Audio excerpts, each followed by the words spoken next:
Bismillahirrahmanirrahim. Assalamualaikum warahmatullahi wabarakatuh.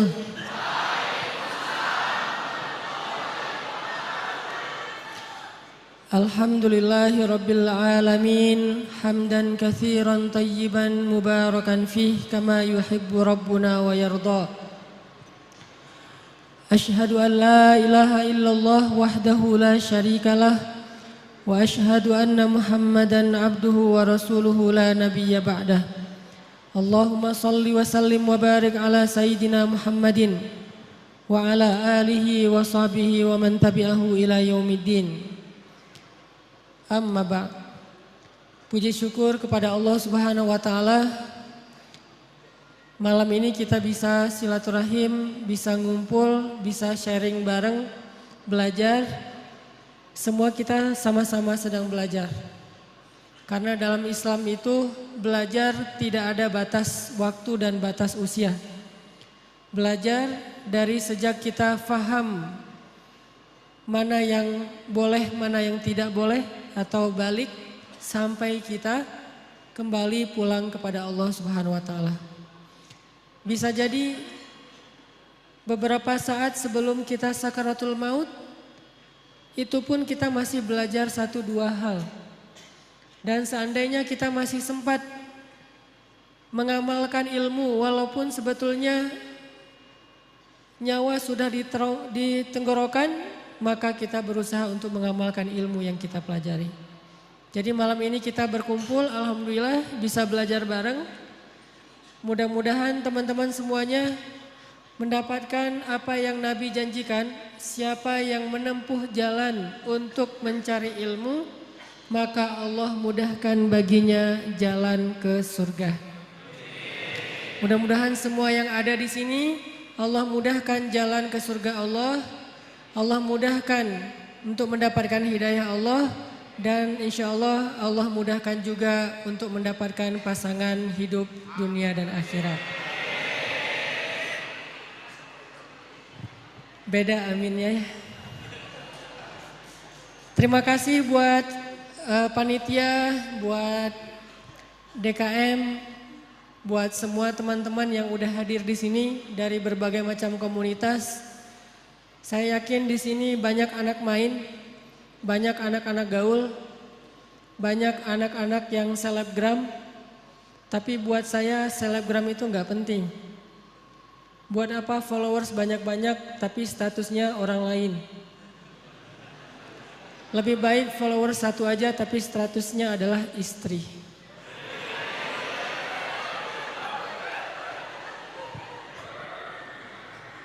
Apalagi followersnya 4. Istri, anak-anak. Takut Sian. Oke teman-teman yang dirahmati Allah Subhanahu wa taala, sharing kita malam ini tentang satu ayat di dalam Al-Qur'an. Ayat A'udzubillahi minasyaitonirrajim. Bismillahirrahmanirrahim. Laqad kana lakum fi Rasulillahi uswatun hasanah. Ini ayat yang udah populer banget nih. Terutama kalau lagi musim Maulid, pasti ayat yang dibahas adalah laqad kana lakum fi Rasulillahi uswatun hasanah. Tapi malam ini saya akan bahas dari angle yang mungkin jarang dibahas. Dari sudut pandang yang selama ini mungkin jarang kita pikirkan. Bahwa ternyata Rasulullah SAW itu teladan beliau bukan hanya dalam urusan kelebihan-kelebihan dan keistimewaan beliau. Tapi Rasulullah SAW juga teladan justru dalam kekurangan dan kekeliruan-kekeliruan beliau.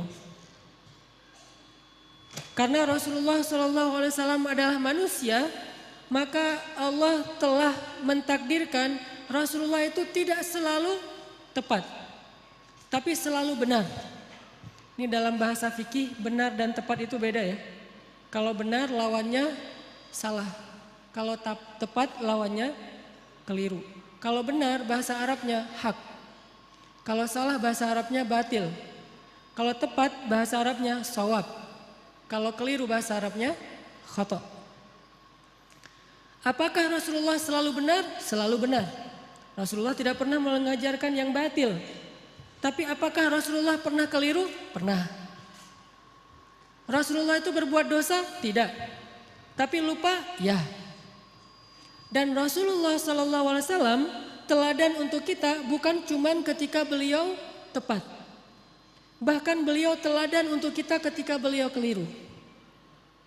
Rasulullah SAW bukan cuma teladan buat kita ketika beliau ingat, tapi juga teladan untuk kita ketika beliau lupa.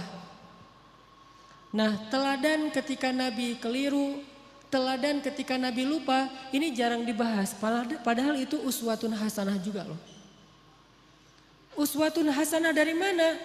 Kalau kita lupa, kalau kita keliru, kalau kita salah, gimana cara kita untuk tetap on the track, tetap diridhoi Allah, tetap Allah maafin kita. Kalau kita salah, kalau kita keliru, kalau kita lupa, kalau kita silap, kalau kita berdosa.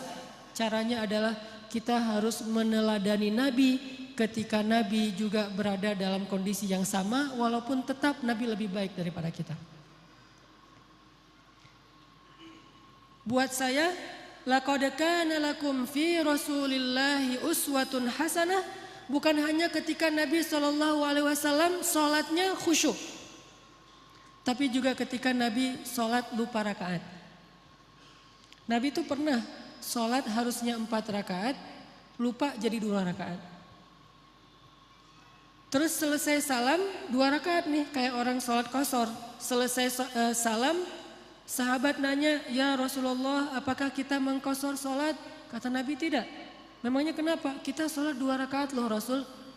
Kata Nabi, beneran? Beneran. Tanya ke sahabat-sahabat yang lain, semuanya bilang ya, kita tuh sholat 2 rakaat. Akhirnya Nabi berdiri lagi, takbir, melanjutkan 2 rakaat sholat yang tersisa dan menutupnya dengan sujud sahwi. Lupanya Nabi uswatun hasanah. Sehingga kalau kita mengalami apa yang pernah Nabi alamin, kita sholat lupa nih, maka kita punya teladan yang paling baik untuk memperbaiki kesalahan dan kelupaan kita. Oh, kalau saya kurang 2 rakaat, tinggal tambah. Tidak harus diulang dari awal menurut jumhur ulama. Uswatun hasanah. Dan bukan hanya itu, uswatun hasanahnya juga buat kita bahwa Nabi itu nggak pernah sombong, nggak pernah gengsi untuk mengakui bahwa beliau keliru. Itu juga uswatun hasanah. Kan harusnya Nabi itu yang dilihat itu yang ideal-ideal, yang keren-keren, yang istimewa ya. Begitu sekali keliru, Nabi kalau misalnya beliau bukan teladan, beliau nggak akan ngaku. Ah, kalian aja yang gak khusyuk. Kan saya gak mungkin gak khusyuk, saya ini Nabi loh. Masa kalian ngomongin saya salah? Enggak. Kalau kayak gitu, beliau bukan uswatun hasanah. Justru karena beliau lapang dada, besar hati, low profile, tawadu, dan mau mengakui kalau beliau memang keliru, disitulah uswatun hasanah dari Nabi untuk kita. Kadang seorang ustadz bisa salah. Kadang seorang guru bisa keliru. Kadang seorang pemimpin juga salah. Gak boleh seorang pemimpin merasa bahwa dia tuh selalu benar, tuh gak boleh. Karena kalau dia sudah merasa selalu benar, berarti dia sudah mengkultuskan dirinya. Dan Allah mengatakan, fala tuzakku anfusakum huwa a'lamu bimanittaqo. Janganlah kalian menganggap diri kalian suci, artinya gak pernah salah. Jadi pemimpin yang meneladani Rasulullah SAW bukan cuma meneladani dari angle jujur, amanah, profesional, tapi juga meneladani Nabi dari angle apa?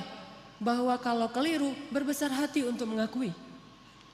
Kalau dinasihati oleh orang lain dan nasihat itu memang tepat dan benar, maka dia menerima dengan lapang dada.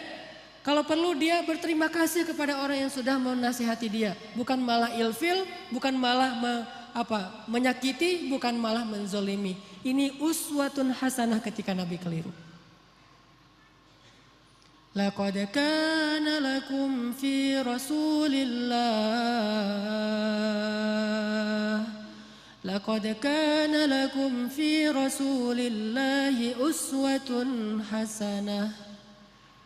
Pasti di dalam diri Rasulullah itu ada uswatun hasanah. Tapi kan Rasul nggak selalu tepat, walaupun tepatnya itu banyak, sedikit keliru, tapi tetap ada kelirunya. Bahkan kalau kita baca ayat-ayat Al-Quran, kita akan menemukan lebih dari satu ayat-ayat teguran terhadap Nabi, ya kan? Walaupun yang populer satu surat Abasa, tapi surat dengan makna yang sama dengan surat Abasa di dalam Al-Quran itu lebih dari satu. Ada beberapa, bahkan lebih dari 3. Kenapa kok Nabi sampai kayak gitu? Biar kita bisa meniru Nabi kalau kita melakukan kesalahan. Seorang suami tidak selalu harus benar dan tidak perlu merasa gengsi mengakui kalau kali ini yang benar adalah istrinya. Buat yang udah punya istri. Yang belum punya juga belum tentu selalu benar. Kadang yang benar adalah teman kos-kosannya. Kadang yang benar adalah mantannya. Kan gak masalah kan? Kalau ditanya kenapa kalian putus? Gua gak sabar. Jangan, oh dia tuh emang gini-gini. Enggak. Kadang-kadang emang dia yang baik, kita yang waktu itu lagi terbawa emosi. Tapi di balik semua itu emang lebih baik putus mungkin supaya mereka mencari yang lebih baik dan lebih halal. Tapi yang pasti teman-teman, kita coba malam ini belajar uswatun hasanah Nabi dalam kondisi ketika Nabi keliru. Dan ini sama sekali bukan ingin menjelek-jelekan Nabi, sebaliknya kita ingin melihat betapa Nabi itu hebat. Justru ketika kita melihat betapa Nabi besar hati, lapang dada, kita akan semakin kagum kepada sosok Rasulullah Sallallahu Alaihi Wasallam. Contoh sholat tadi aja udah dapat 2 uswah, 2 teladan. 1 Nabi besar hati, kedua pelajarannya bahwa oh kalau salah dalam sholat berarti tinggal kita tambah ditutup dengan sujud sahwi. Ada 3 nih. Yang ketiga pelajarannya dalam kasus itu apa? Ternyata sahabat-sahabat Nabi itu orangnya dewasa. Sahabat-sahabat Nabi itu orangnya mateng, gak gampang pundungan. Nabi sholat kurang 2 rakaat, mereka nggak komen, katanya Nabi sholatnya nggak khusyuk, nggak gitu. Mereka nggak unfollow Nabi. Wah, udah nggak benar nih postingannya, gua unfollow aja nih. Dan komennya cuman yang deket doang sama Nabi, yang komen yang lain nggak ikut-ikutan komen. Jadi komennya itu komen positif, bukan ngebully Nabi, bukan Nabi mah ternyata sholatnya juga mikir yang lain. Saya kira selama ini udah keren banget, ternyata pencitraan doang. Enggak. Kenapa? Karena mereka followers yang udah mateng. Bukan followers yang labil, yang galau gitu. Sehingga sekali Nabi postingnya agak-agak kurang tepat, mereka pundung fisabilillah. Bayangin kalau sekali Nabi keliru terus pundung kan berkurang kan umat Islam? Tidak, yang terjadi justru semakin bertambah. Kenapa? Mereka faham Nabi itu wama Muhammadun illa rasulun qad khalat min qablihi rusul. Dia juga seorang makhluk yang diutus oleh Allah. Kadang dia wafat, Allah menghidupkan dan mematikan, Allah memberi makan, Allah memelihara, Allah membuat dia ingat dan lupa. Semua itu adalah sifat manusia yang melekat pada diri Rasulullah Sallallahu Alaihi Wasallam. Cuma satu bedanya. Beliau Allah jaga dari berbuat dosa, maksum. Dijaga dari berbuat dosa. Jadi Nabi itu nggak buat dosa, tapi kalau keliru, ya. Lagian keliru itu bukan dosa sengaja. Cuman lupa, cuman salah faham, cuman ijtihad. Sehingga sahabat ketika Nabi keliru, ya udah easy going aja, tinggal bangun, ngelanjutin. Jadi makmum Nabi, nggak ada sahabat yang akhirnya dorong-dorong Abu Bakar, lu aja yang jadi imam. Kayaknya Nabi lagi agak-agak kurang khusyuk gitu malam ini. Kayak lagi misalnya, enggak, sahabat tetap aja ya udah Rasulullah kita ikutin. Nabi lanjut 2 rakaat diikutin dan enggak ada yang ngomongin di belakang. Enggak ada yang diam-diam, bisa gitu juga ya Nabi, gua heran, jadi gosip. Terus besok keluar di postingan-postingan sahabat, Nabi ternyata manusia biasa. Hashtagnya Nabi lupa, viral di antara mereka. Gak usah dibesar-besarkan, itu hal yang wajar. Udah aja mereka lupa. Tapi tetap direwayatkan kisah ini supaya apa? laqad kana lakum fi Rasulillahi uswatun hasanah. Biar kita bisa niru. Ini angle uswah hasanah yang coba kita terapkan dalam hidup kita. Menyikapi kalau orang lain keliru. Orang lain itu bisa orang tua, orang lain itu bisa guru, orang lain itu bisa teman, orang lain itu bisa pasangan, orang lain itu bisa tetangga, orang lain itu bisa pemimpin, bisa pejabat, bisa siapa aja. Bahkan orang yang paling soleh sekalipun melakukan kesalahan dan kekeliruan. Salah satu di antara ciri-ciri orang bertakwa yang Allah sebutkan di dalam surat Ali Imran 135. Walladzina idza fa'alu fahishatan aw zalamu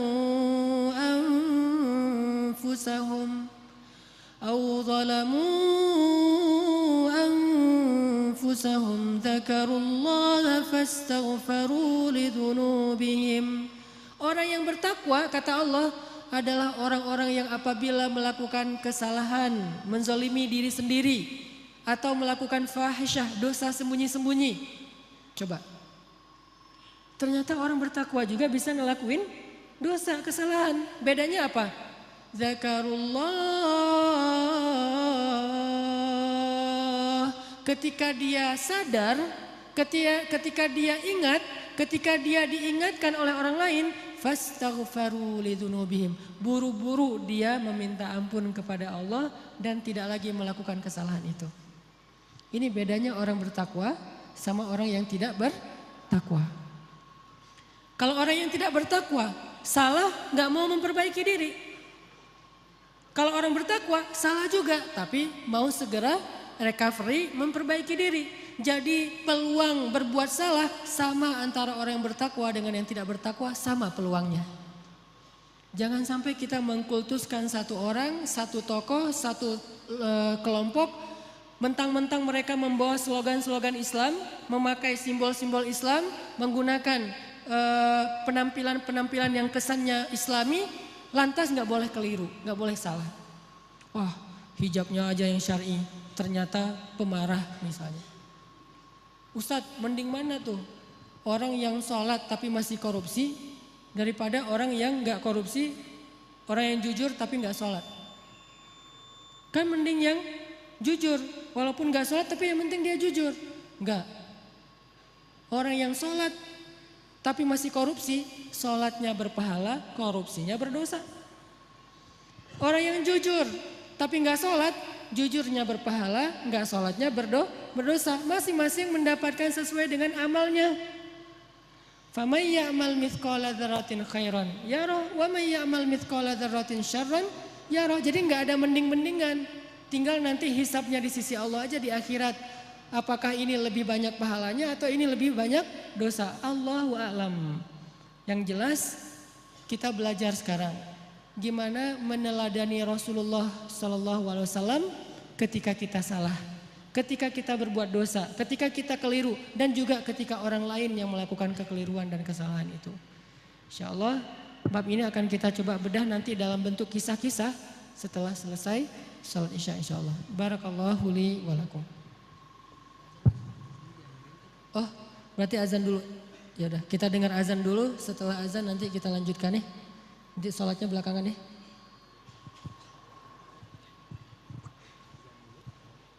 Ya, buat teman-teman jamaah kami informasikan kita akan bersama-sama menyimak terlebih dahulu azan sholat isya. Nanti insya Allah kita akan mengakhirkan. Bismillahirrahmanirrahim. Teman-teman yang dirahmati Allah Subhanahu Wa Taala, belajar meneladani Nabi SAW itu bukan sekedar belajar mendapatkan wawasan tentang perilaku Nabi, bukan. Kita hafal ayat itu, tapi tidak menjadi perilaku, tidak jadi karakter, nggak jadi attitude, berarti kita belum meneladani Nabi. Cuma hafal ayatnya doang nih. Kita hafal banyak hadis Nabi, kita baca banyak sirah, buku-buku tebal tentang sejarah Nabi, tapi tidak merubah attitude kita menjadi lebih baik seperti yang dicontohkan Nabi. Kita berarti belum belajar dan belum meneladani Nabi, cuman tahu doang. Itu namanya orang yang musaqqaf, orang yang berwawasan, belum menjadi orang yang alim, orang yang berilmu. Kenapa? Karena tidak disebut ilmu sebelum dia menjadi rasa di dalam hati dan menjadi perilaku dalam kehidupan. Kalau cuma sekedar wawasan itu bukan ilmu, itu namanya sakofah, itu namanya wawasan. Makanya malam ini ketika kita belajar uswatun hasanah Nabi SAW, kita coba munculkan tekad dalam diri kita masing-masing. Pokoknya habis dengar sharing malam ini, saya pengen memperbaiki sikap saya di sosmed. Saya pengen memperbaiki sikap saya dengan teman. Saya pengen memperbaiki sikap saya kepada keluarga, terutama orang tua. Saya pengen memperbaiki sikap saya kepada mantan. Cara memperbaiki sikap kepada mantan apa? Unfollow. Gak boleh following ya. Kalau mau sesekali ngelihat, bikin aja 2 akun. 1 akun punya kita, 1 lagi untuk stalking ya. Pengalaman. Enggak boleh. Lupakan mantan. Jangan sampai kita baca atau mendengar cerita-cerita tentang Nabi hanya sekedar oh ya, oh gitu. Jangan. Kalau sekedar oh ya dan oh gitu, berarti ini cuma wawasan nih. Dan kalau cuma wawasan, kita ngaji sampai bertahun-tahun juga tidak semakin menjadi lebih baik. Harusnya belajar ilmu yang tadi kata Nabi, siapa yang menempuh jalan untuk mencari ilmu, Allah mudahkan jalan ke surga. Itu ilmu loh, bukan wawasan yang dicari. Kalau wawasan kita bisa kayak otodidak gitu. Kita bisa belajar sendiri dengan dengerin YouTube. Tapi kalau ilmu kan bukan cuma dengar, kita latih tuh. Apa yang udah kita dengar kita latih sehari mungkin gak langsung jadi nih. Sama kayak yang barusan kita dengar misalnya tentang gimana berbesar hati dalam menerima masukan orang lain. Kan gak gampang tuh. Gimana berlapang dada mengakui kekeliruan dan kesalahan kita. Walaupun itu menyakitkan, itu gak gampang loh. Tapi kalau kita gak praktekin, berarti apa yang kita dengar itu baru sekedar wawasan. Belum memperbaiki perilaku dan attitude kita. Kita belajar sekarang uswatun hasanah Nabi SAW bukan sekedar pengen tahu penasaran ayatnya mana aja ya, hadisnya gimana aja ya. Kita bukan pengen berdebat dengan dalil, kita pengen memperbaiki diri. Tapi kalau kita pengen berdebat dengan dalil, kita akan lebih fokusnya ke dalil itu riwayat siapa, kemudian teks aslinya kayak gimana, terus kalau perlu di capture. Nanti kalau ada teman kita yang berbeda pendapat tinggal kita broadcast, kita share. Ini sekedar wawasan yang dijadikan bahan perdebatan. Buat apa kalau kayak gitu?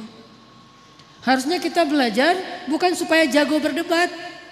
Bukan kalau kita nanti berdebat dengan teman kita di grup, kita punya banyak argumen, dalil segala macam. Buat apa yang kayak gitu-gitu? Bahkan Nabi aja pernah mendengar sahabat berdebat di dalam Masjid Nabawi dilemparin debu sama Nabi. Jadi ada sahabat lagi ngaji nih, lagi baca Quran di dalam masjid. Kan rumah Nabi di sebelah masjid. Tadinya ngaji, asik tuh, seru. Bismillahirrahmanirrahim, baca santai. Lama-lama mulai terjadi keriuhan, kegaduhan. Nabi dalam rumah ngedengar kok udah mulai ada orang yang teriak-teriak ya. Kok mulai kayak ada orang yang marah-marah. Nabi keluar melihat mereka lagi berdebat tentang makna satu ayat. Nabi mengambil debu dan melempari mereka dengan mengatakan, kalau kalian membaca ayat Al-Quran, carilah ayat yang mempersatukan kalian. Artinya jangan membaca ayat-ayat yang membuat kalian berpecah belah, bukan ayatnya, tapi persepsi dan tafsiran terhadap ayatnya. Jadi teman-teman, saya pengen magerin dulu nih, bahwa yang kita belajar malam ini, termasuk saya, kita niatkan untuk memperbaiki perilaku kita. Baik perilaku kita di dunia nyata atau di dunia maya. Pokoknya kita perbaiki perilaku kita. Dan anak Indonesia tuh, anak Jawa Barat, orang Sunda itu diantara seluruh suku yang ada di Indonesia itu kan termasuk salah satu suku yang terkenal. Paling lembut, santun, tata keramanya luar biasa kan. Jangan sampai identitas itu hilang oleh modernitas. Sehingga gara-gara kita hidup di dunia maya, medsos, kita melupakan tradisi nenek moyang kita yang sebetulnya luar biasa. Kenapa tradisi itu harus pindah ke Jepang, harus pindah ke New Zealand, harus pindah ke negeri-negeri yang tidak mengenal agama? Harusnya tradisi itu tetap ada di negeri kita, di negeri orang-orang yang beriman kepada Allah Subhanahu wa taala. Makanya kita perbaiki lagi. Karena saya beberapa kali jalan ke beberapa negara, rahmat dari Allah bukan karena hebat. Kalau orang lain mungkin jalan-jalan itu karena banyak duit ya. Ada yang bahkan sakit kepala dikit jalan ke luar negeri. Di rumah nggak ada bawang ke Singapura ya. Dan kalau saya mah alhamdulillah gratis diundang akhirnya ke luar negeri. Tapi diniatkan juga sekalian belajar, main, termasuk pencitraan ordai gitulah pokoknya.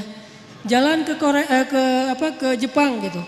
Kenapa orang Jepang itu attitude-nya lebih Islami daripada kita? Padahal mereka tidak membaca teks-teks agama karena mereka terus berusaha memperbaiki perilaku mereka. Walaupun sisi lain mereka banyak masalah sih. Jalan ke New Zealand di Auckland misalnya, itu orang-orangnya itu luar biasa, sangat menjaga perasaan orang lain. Nah kita punya teks yang sangat ideal, punya teladan uswatun hasanah yang udah paling keren lah pokoknya. Nggak ada lagi teladan yang lebih keren daripada teladan kita. Emang ada manusia yang lebih keren daripada Rasulullah? Nggak ada kan? Rasulullah itu yang paling keren udah tuh, yang paling teladan terbaik. Kalau teladan kita udah terbaik tapi perilaku kita nggak terbaik, pasti ada masalah dalam kita meneladani Nabi ini. Bukan Nabinya yang nggak keren, kita belum meneladani Nabi secara utuh. Baru mengambil wawasan-wawasan dari hadis-hadis Nabi SAW.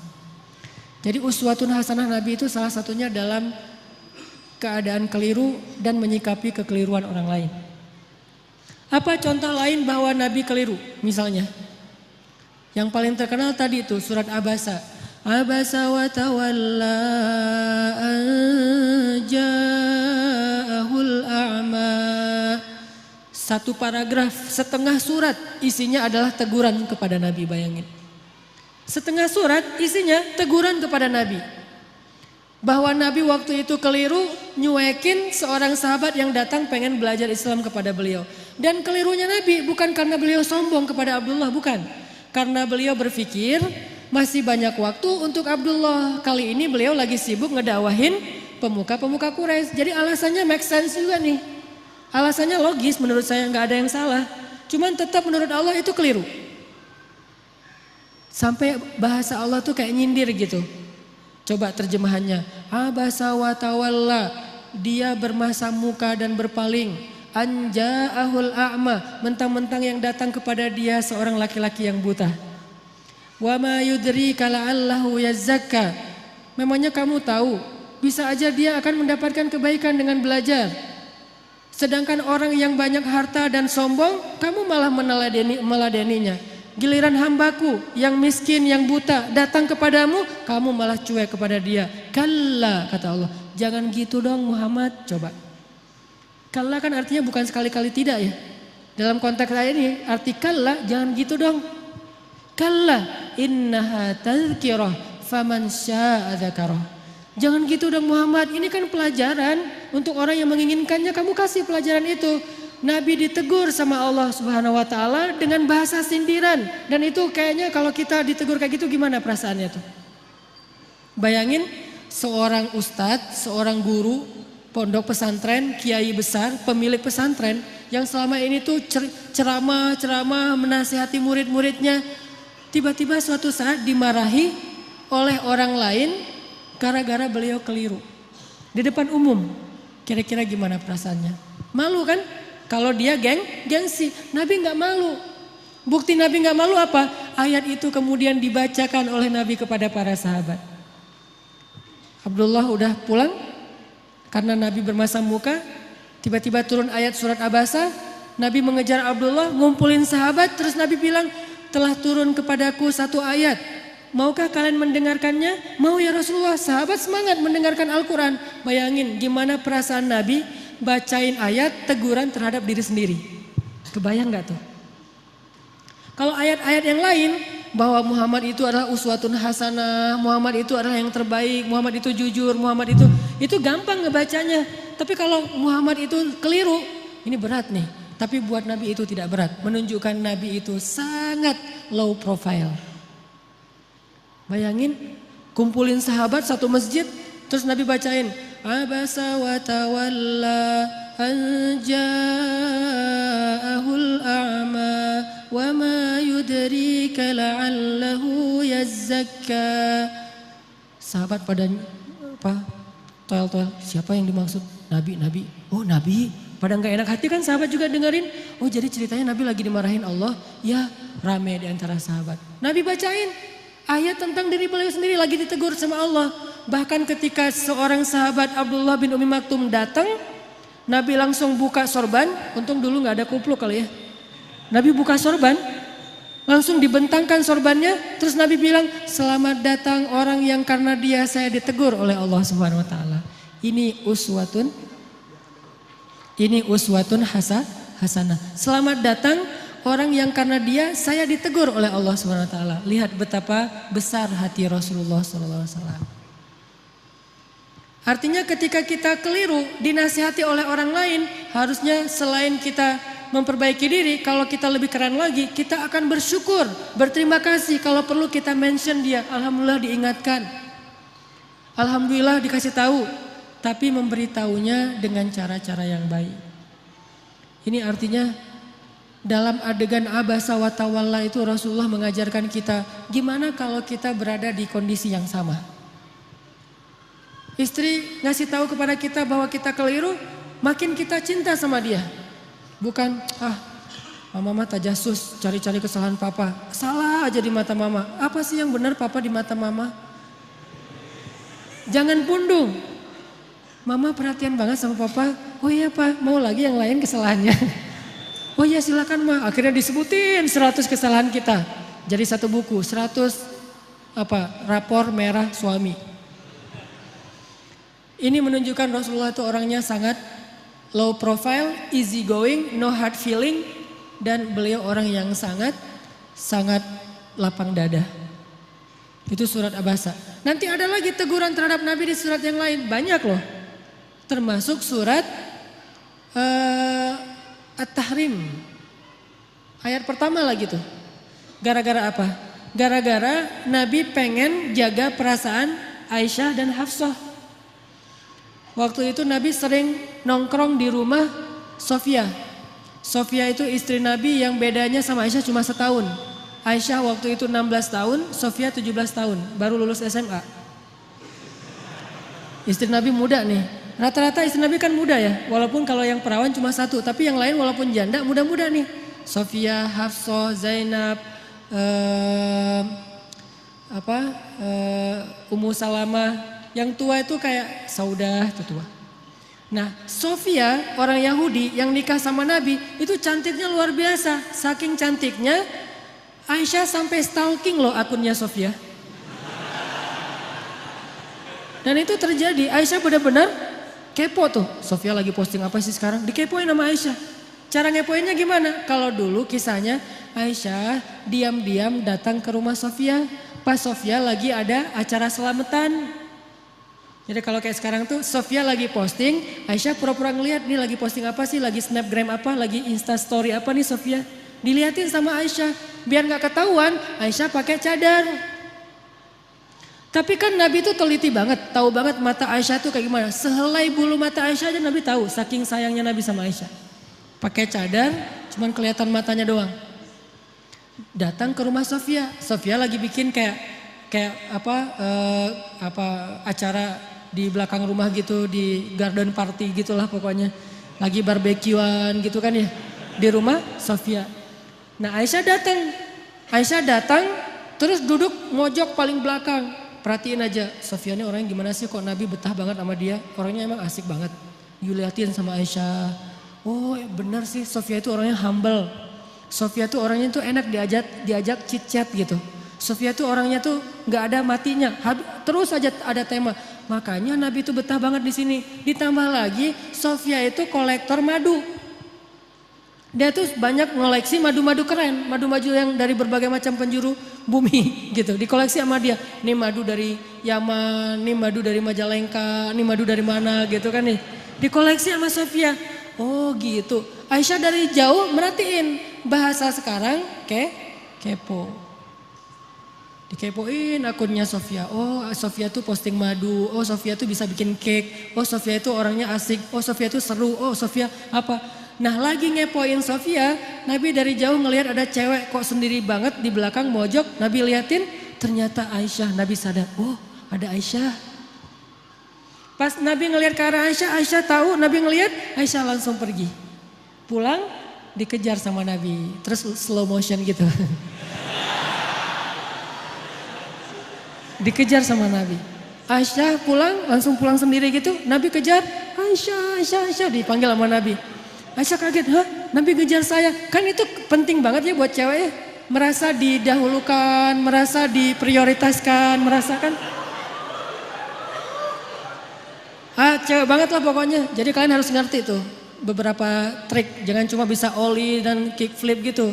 Tapi bisa ngetrik juga buat pasangan. Biar keren. Aisyah pulang, Aisyah kata Nabi dari jauh. Jadi agak-agak kayak drakor-drakor gitulah.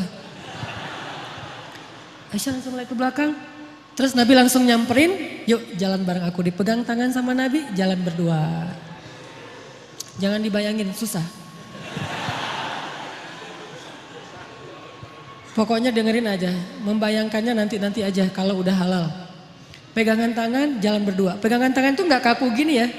Pegangan tangan sambil gini-gini berdua, terus jalan dari rumah Sofia ke rumah Aisyah. Di tengah jalan ngobrol, chit-chat gitu. Karena Aisyah juga orangnya tuh seru kalau diajak ngobrol. Aisyah tanya, Nabi kata Aisyah.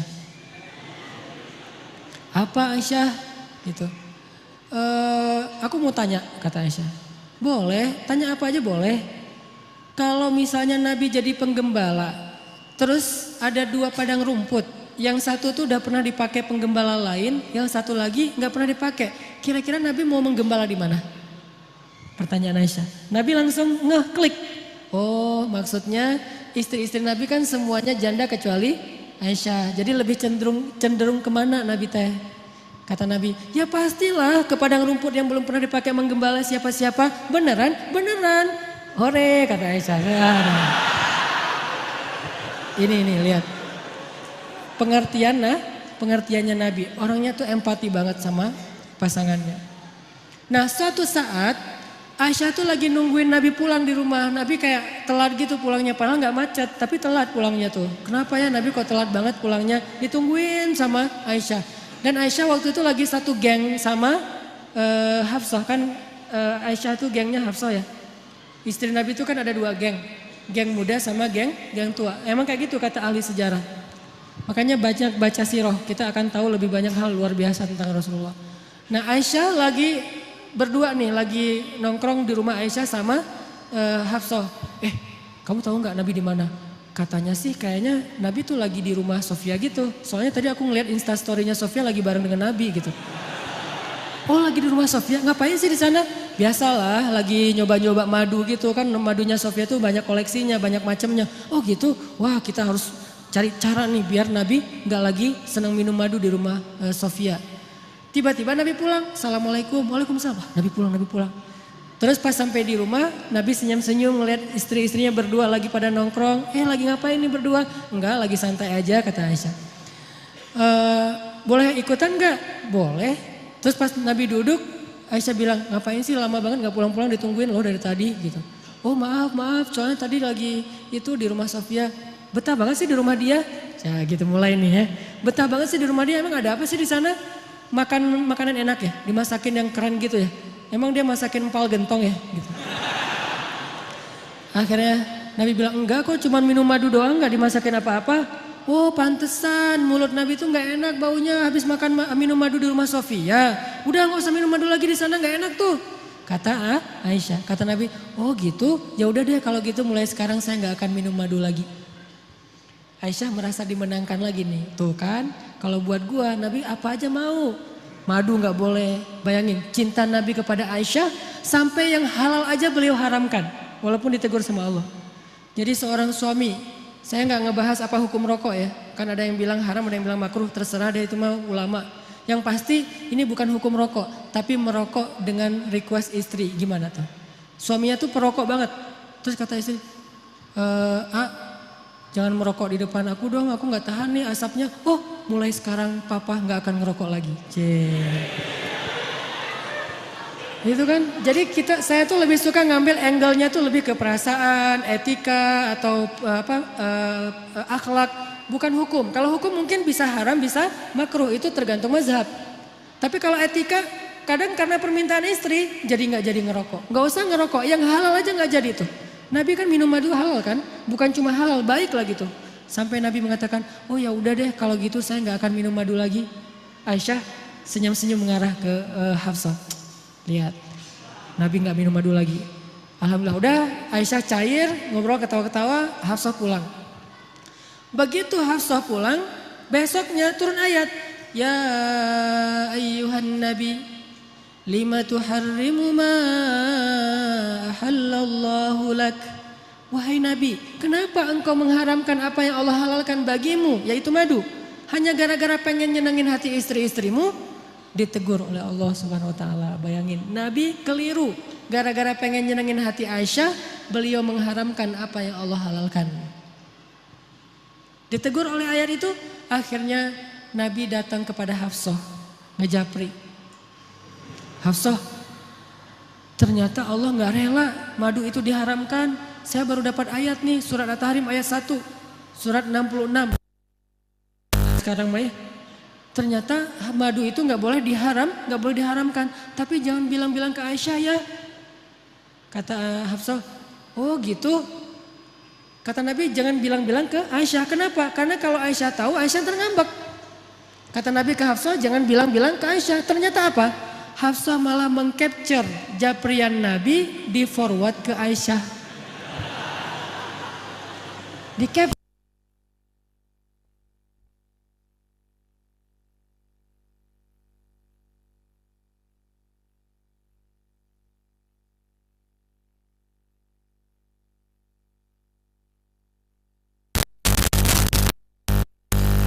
Aisyah dapat message dari Hafsah, langsung dibuka gitu kan. Pas dibaca ternyata capturean Nabi nggak jadi mengharamkan madu. Marahlah Aisyah. Aisyah marah, akhirnya Aisyah kalau posting nggak mau lagi pakai hashtag demi Tuhannya Muhammad. Karena biasanya Aisyah tuh kalau posting ada 2 hashtag. Kalau Aisyah lagi sayang, lagi normal, dia pakai hashtag warabbi Muhammad, demi Tuhan Muhammad. Itu hashtagnya. Kalau Aisyah lagi bete nih, hashtagnya berubah, demi Tuhan Ibrahim. Beda hashtagnya. Jadi kalau hashtagnya demi Tuhan Muhammad, ini postingan lagi kangen sama Nabi. Kalau hashtagnya demi Tuhan Ibrahim, ini lagi bete sama Nabi nih. Waktu itu Aisyah posting. Entah posting apa gitu, hashtagnya demi Tuhan Ibrahim. Nabi baca, wah Aisyah lagi marah nih, ada apa? Nabi datang, sebelum Nabi ketemu Aisyah, Allah langsung DM Nabi. Kata Allah, ya Muhammad, ternyata Hafsah sudah mengcapture chat kamu itu kepada Aisyah, sehingga sekarang Aisyah dan Hafsah itu bersekongkol untuk marah sama kamu. Begitu Nabi datang, Nabi langsung bilang ke Hafsah, Aisyah, kenapa kamu capture? Kenapa kamu kasih tahu kepada Aisyah? Hafsah kaget. Ya Rasul, tahu dari mana? Aisyah kasih tahu ya? Kata Aisyah, enggak, saya enggak kasih tahu. Terus tahu dari mana? Kata Nabi, Allah yang ngasih tahu kepada saya. Turun lagi ayat berikutnya, khusus buat Aisyah sama Hafsah. @Aisyah dan @Hafsah_Umar bin Khattab. Apa captionnya? Wahai istri-istri Nabi, kalau kalian masih terus menyakiti Nabi dan tidak bertaubat dan minta maaf kepada Nabi, maka Allah akan menceraikan kalian dengan Nabi dengan cara baik-baik. Lalu Allah akan menggantikan untuk Nabi istri yang lebih baik dari kalian, lebih solehah dari kalian, lebih cantik dari kalian, dan seterusnya dan seterusnya. Langsung Aisyah dan Hafsah datang kepada Nabi minta maaf dan kemudian selesai urusannya. Pelajarannya apa di sini? Nabi juga kadang-kadang gara-gara ngikutin perasaan keluarganya, istrinya sampai melakukan kekeliruan. Bukan karena berbuat dosa. Tapi kemudian apakah Nabi mau memperbaiki? Mau memperbaiki. Langsung ngasih tahu kepada Hafsah, Hafsah aku salah nih, ternyata nggak boleh mengharamkan madu. Nggak ada rasa gengsinya. Itulah uswatun hasanah pada diri Rasulullah. Dan ada yang lebih berat. Teguran Allah kepada Nabi, dalam kasus tawanan perang di surat Al-Anfal. Ini lebih berat lagi nih. Ayat 67 nanti cek deh di rumah. Itu ayat teguran dari Allah kepada Nabi gara-gara Nabi keliru dalam mengambil keputusan. Habis selesai perang Badar ada tawanan. Termasuk salah satu tawanan waktu itu Suhel. Suhel itu kayak medsosnya sahabat. Dia tuh selebgram. Ditawan. Terus kan Nabi ini perang pertama nih dalam Islam. Belum tahu ini mau diapain nih tawanan-tawanan perang. Akhirnya Nabi pun bikin FGD gitu. FGD-nya Nabi, Abu Bakar, Umar, dan Ibnu Rawahah. Jadi mereka beberapa orang musyawarah, rapat. Nabi nanya, apa pendapat kalian tentang tawanan perang? Mau diapain? Abu Bakar angkat tangan. Menurut saya ya Rasul, kata Abu Bakar, kita tebus. Kalau keluarganya orang kaya, maka keluarganya menebus dengan harta. Kalau keluarganya orang miskin, maka ditebus dengan seorang laki-laki yang bisa baca tulis dan mengajarkan putra-putri kita baca tulis di Madinah. Ini kan produktif ya, ide yang bagus nih. Oh gitu. Umar bilang, saya nggak setuju. Terus apa pendapat kamu? Ya Rasulullah, mereka itu musuh-musuh Allah. Jangan dibiarkan mereka hidup, kita bunuh. Hukuman mati, karena ini masih dalam hukum militer, hukum perang. Maka tawanan perang dibunuh ya Rasul. Tidak ada kesempatan buat musuh-musuh Allah hari ini ya Rasulullah. Nabi senyum-senyum. Terus Ibnu Rawahah, menurut saya ya Rasulullah, apa Ibnu Rawahah? Kita gali parit, kita masukin mereka ke dalamnya, lalu kita bakar mereka hidup-hidup. Tapi jangan menjudge Ibnu Rawahah ya, karena Ibnu Rawahah ini punya cerita panjang di Mekah kayak gimana.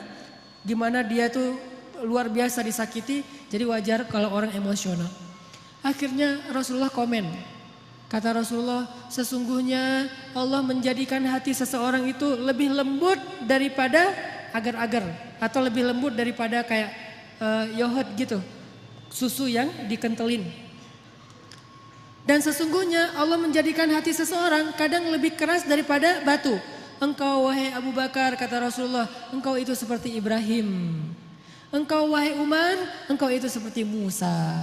Engkau itu seperti Nuh. Sedangkan Abu Bakar, engkau seperti Ibrahim, seperti Isa. Dua nabi masing-masing dimisalkan untuk mereka. Ini artinya Nabi itu menghargai pendapat orang.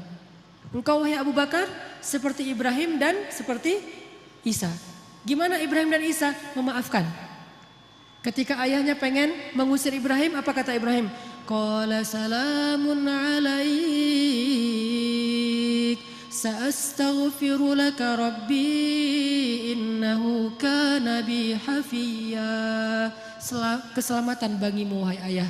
Padahal ayahnya udah zalim sama dia, tapi masih didoain kebaikan. Saya akan berdoa kepada Allah supaya Allah mengampuni dosa-dosa ayah. Itu Ibrahim. Isa juga kayak gitu, memaafkan murid-muridnya yang melakukan kesalahan. Engkau wahai Abu Bakar seperti Ibrahim dan Isa. Sedangkan Umar seperti Nuh dan Musa. Gimana Nuh? Ketika orang-orang sudah zalim, sudah syirik kepada Allah, Nuh berdoa, ya Allah hancurkanlah orang-orang kafir itu sehancur-hancurnya. Sampai keturunan mereka, jangan engkau biarkan mereka hidup di muka bumi dan membuat kerusakan. Musa, ketika orang Bani Israel menyembah anak sapi, Musa pulang, maka dihukum mati mereka satu persatu kan. Ini Umar, seperti Nuh dan Musa. Tapi kalau Ibnu Rawahah, Nabi gak komen. Diimamin aja, gak usah di like, gak usah di komen, biarin aja. Karena pendapatnya agak-agak sadis gitu kan. Dibakar hidup-hidup. Akhirnya setelah menghargai dua pendapat sahabat senior, Nabi mengambil salah satu di antara dua pendapat itu. Pendapat Abu Bakar As-Siddiq. Menurut saya kata Nabi, pendapat Abu Bakar lebih tepat. Ayo kita tebus dengan tawanan dengan harta ataupun guru baca tulis. Setelah selesai penebusan, turun ayat 67. Kata Allah, tidaklah pantas seorang nabi memiliki tawanan lalu menukarnya dengan harta duniawi. Kalau kamu menginginkan harta, aku berikan harta yang lebih dari itu wahai Muhammad. Allah marah kepada Nabi. Ayat 67. Setelah ayat ini turun, Nabi bacain kepada Abu Bakar. Nabi dan Abu Bakar menangis seharian dari pagi sampai sore. Nangis. Kenapa nangis? Karena sedih, takut, taubat, menyesal kepada Allah Subhanahu wa taala. Ya Allah, ampunkan saya, kata Nabi, ampunkan saya. Abu Bakar juga gitu, nih gara-gara saya nih. Ya Rasulullah, ini ide saya. Rasulullah enggak salah, saya yang salah. Berdua aja nangis tuh. Ini hebatnya Rasulullah. Inilah uswatun hasanah. Berdua nangis. Lagi nangis, Umar lewat. Umar ngelihat Abu Bakar dan Rasulullah nangis, Umar langsung diam. Tanya, ya Rasulullah, ya Abu Bakar, ma yubkikuma? Kenapa kalian berdua menangis? Kalau ada hubungannya dengan saya juga pengen ikut nangis. Nangis berjamaah. Apa kata Rasulullah? Ya Umar, seandainya hari ini Allah menurunkan azab di muka bumi, maka yang selamat cuman Umar bin Khattab. Lihat gimana Nabi menghargai Umar. Pendapat beliau dan Abu Bakar keliru, pendapat Umar yang benar, lebih tepat. Kemudian Nabi menghargai, seandainya hari ini turun azab di muka bumi, maka yang selamat adalah Umar bin Khattab. Nabi gak pernah merasa gengsi. Umar, kok Allah gitu banget sih? Kan saya yang Nabi, kenapa kamu yang benar? Padahal kan kalau mau tuh, Nabi tuh gak usah musyawarah loh. Tinggal minta aja, ya Allah nih tawanan perang mau diapain? Kata Allah, bunuh aja Muhammad. Ya udah bunuh. Kan gampang kan? Kenapa Nabi bermusyawarah? Kenapa Nabi nggak minta wahyu aja? Karena kalau Nabi hanya meminta wahyu, maka kita tidak bisa meniru Nabi SAW. Kan kita nggak dapat wahyu. Maka kita meniru Nabi dalam konteks ini adalah menyelesaikan masalah dengan cara musyawarah. Untuk mencari mufakat. Kalau keliru dalam musyawarah, jangan gengsi untuk mengakui. Yang benar, jangan merasa besar kepala. Umar coba, pas Nabi keliru ngomong kayak gitu, Umar nggak bilang, tuh kan, saya bilang juga apa, Nabi sih nggak mau dengar kata-kata saya, yang dengar Abu Bakar aja terus mentang-mentang soulmate. Enggak, Umar tuh nggak besar kepala. Terus besok kalau ada pendapat lagi, ini pasti salah lagi nih, harus dengerin saya. Enggak, Umar nggak pernah nyalahin Nabi. Dan ini juga uswatun hasanah. Jadi kalau kita dalam satu organisasi, suami istri, dimanapun, kadang-kadang kita udah musyawarah terus ngambil keputusan keliru, maka yang tadi benar nggak usah nandain. Tuh besok dengerin ya kalau saya ngomongin, enggak, besok musyawarah lagi. Bisa diambil, bisa ditinggalkan pendapat kita. Semua ini adalah uswatun hasanah. Mudah-mudahan teman-teman di sini kita belajar banyak hal. Belajar lapang dada, belajar low profile, belajar tawadu, belajar enggak gengsi, belajar biasa aja, enggak usah merasa besar kepala kalau kita pas lagi benar, lagi tepat. Belajar berdamai dengan pendapat yang berbeda, belajar untuk memperbaiki kesalahan walaupun yang memberitahunya itu seorang budak dari Habasyah, belajar berperilaku lebih elegan. Karena semua kita adalah manusia, maka semua kita punya peluang yang sama dalam melakukan kekeliruan. Mudah-mudahan laqad kana lakum fi Rasulillahi uswatun hasanah, kita pada malam ini bisa dilihat dari angle yang lain yang selama ini mungkin jarang dibahas. Bukan hanya ketika Nabi melakukan hal-hal yang istimewa, tapi juga ketika Nabi melakukan hal-hal yang keliru. Itu aja yang saya sampaikan. Mudah-mudahan bermanfaat. Mohon maaf kalau ada yang keliru dan salah. Barakallahu fiikum. Wassalamualaikum warahmatullahi wabarakatuh.